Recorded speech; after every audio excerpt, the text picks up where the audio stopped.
We're about to meet my next guest on the programme, the Reverend Matt Simpkins, who is about to release his first album for 11 years. It's called Big C. Here's the title track.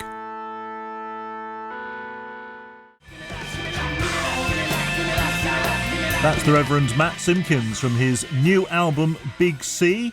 You may remember the Reverend Simpkins from his days in Fuzzface. That's how I first met him, but since then he's released a lot of great music down the years. He's been ordained as a priest since I last spoke to him. He's also been ill, so we've got lots to talk about. But first and foremost, Matt, thank you very much indeed for being with us on the programme. Thank you for having me. It's a delight. I never thought I'd be back. Well, nor did I really. I thought you'd gone into the church and maybe you'd have to put your music on the back burner.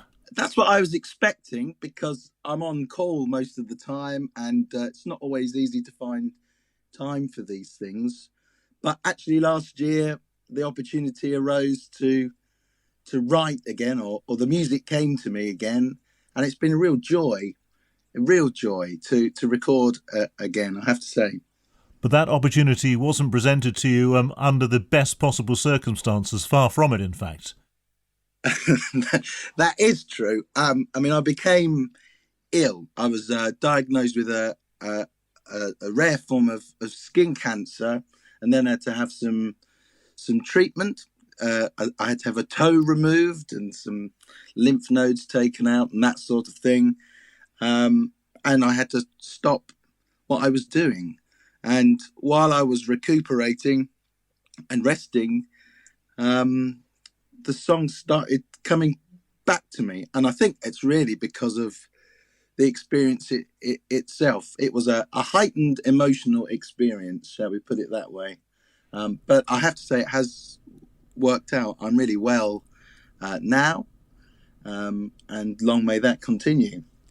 I'm sure your faith helped get you through it, but I'm sure music played a big part as well from what you're saying. Yeah, well, I think music and my faith have a lot more in common than some people might think. And I've always grown up with music in church, and then music in all its forms has delighted me. So I listened to a lot while I was getting better. But also I picked up my guitar again and tried to sing, and I was surprised that what came out was all right. I mean, these songs, Matt, for me, are as strong, if not stronger, than your previous releases. They really are. Thank you. Well, it means a lot to me that you would say that. I think there's even more depth to them, really. And, it's a record that's about all sorts of things, colourful images, like most of my songs include. But I wrote these songs as I was getting ill, actually, and then as I was being treated and getting better. And they are a kind of reflection of that journey.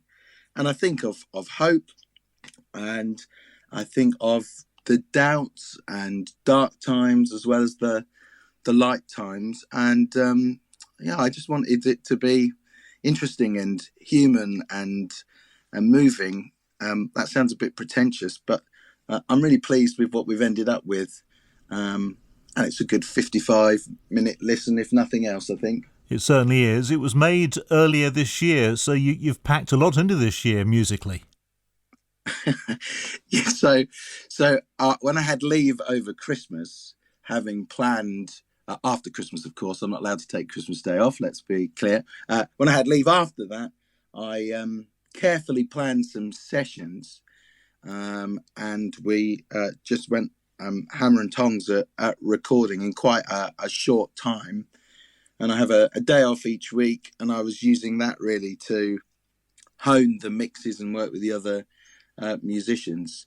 And so much else has happened this year. I'd actually just finished mixing it when lockdown began, and of course there's been lots for me to do church-wise during that time, and supporting the community here where I work.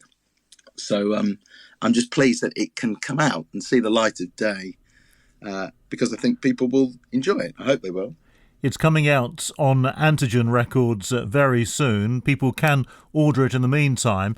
And it's not just a CD by any means, is it? There's a wonderful book to go with it, which I know you've had a lot of help with, of course. So tell us about that aspect of it. When I realised that the images I was coming up with were generally nautical and to do with the East Coast, I know a great illustrator called Tom Knight, who has written a number of books and is very well reviewed and thought of. And I asked him if he'd help me typeset the lyrics and provide illustrations for the songs. And he did these double page spreads for each of the 13 songs. And they were just lovely. And I poured my heart and soul into the music. And I really wanted packaging that was better than the music.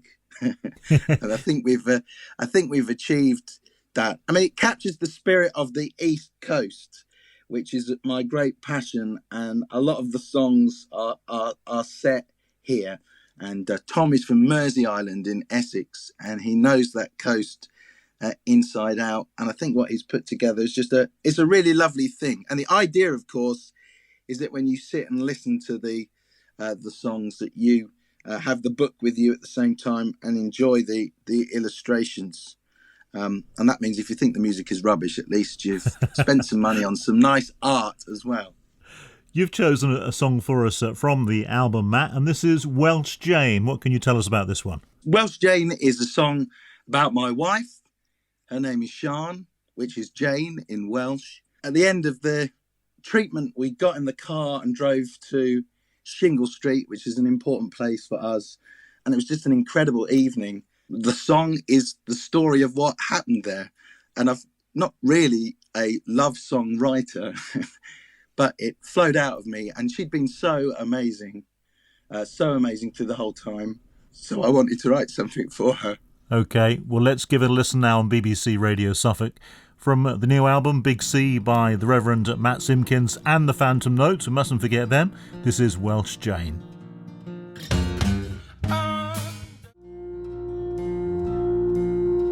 The Reverend Simpkins and the Phantom Notes from the new album Big C, Welsh Jane.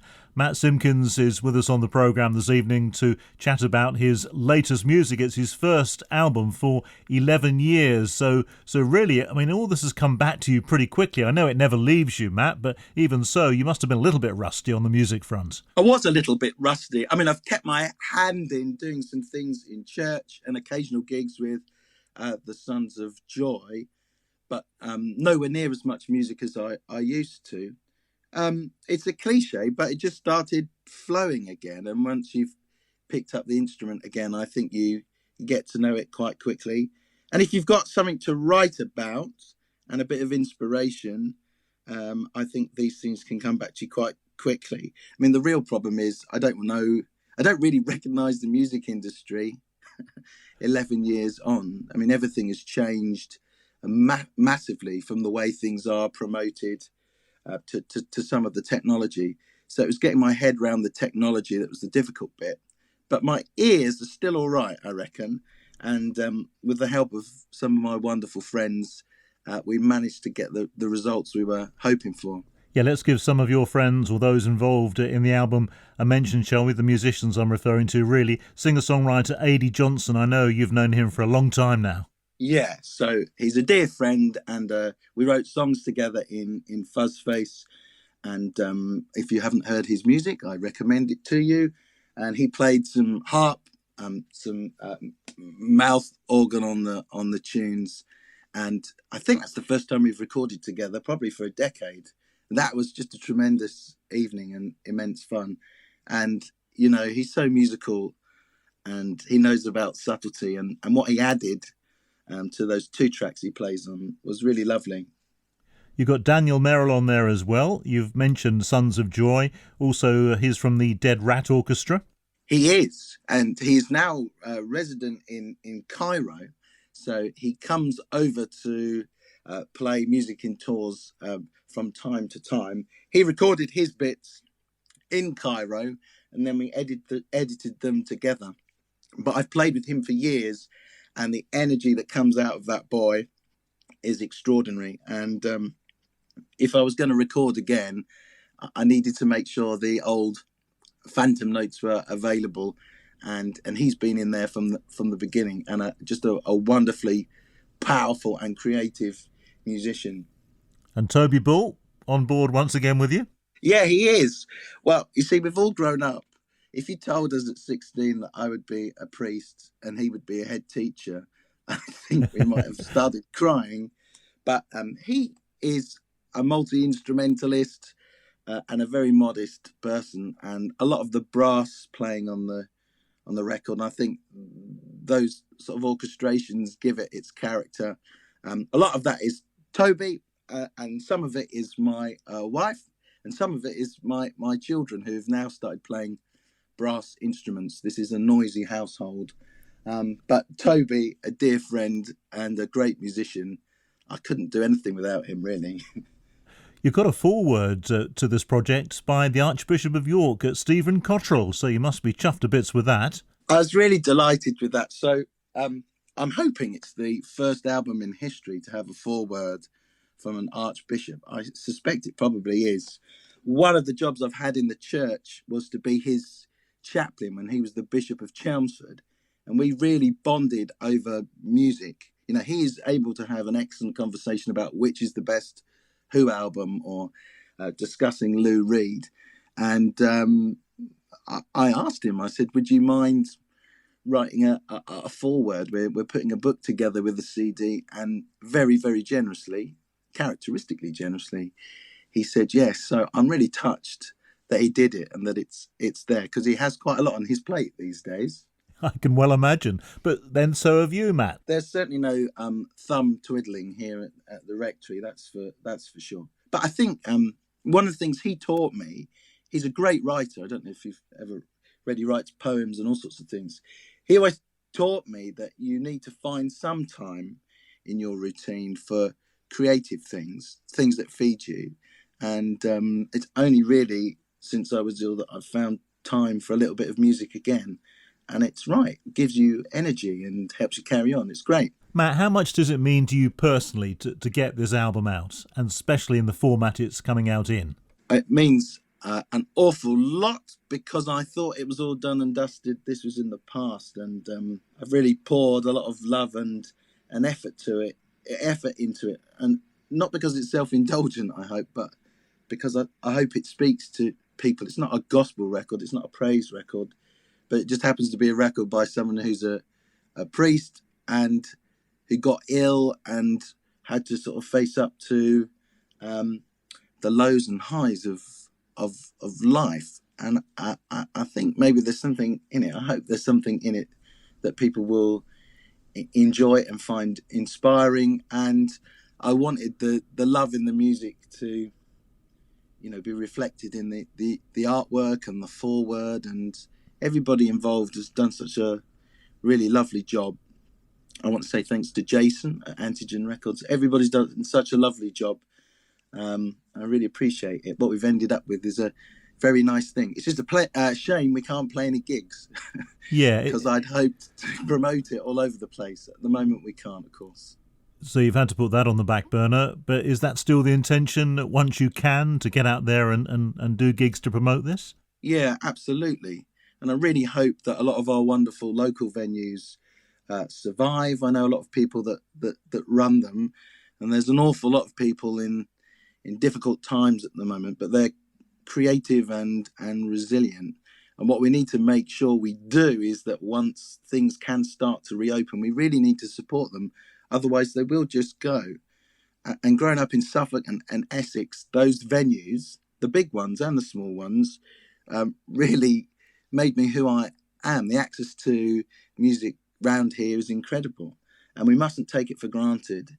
And I really, really hope that those places survive. And if they do, I'll be delighted to perform there. And if they don't, we're going to have to set about setting up new venues and seeing what we can do, because music needs to carry on. Music must carry on. Hear, hear. Thank you very much indeed, Matt, for guesting on the programme this evening. It's lovely catching up with you again, and congratulations on Big C. Thanks so much. It's been great to catch up with you, Foz, and thanks for all you do for music. That really is an incredible piece of work from the Reverend Simpkins and the Phantom Notes, mustn't forget them. The album's called Big C. It can be ordered now online. You can download it as well. It's coming out next month on Antigen Records.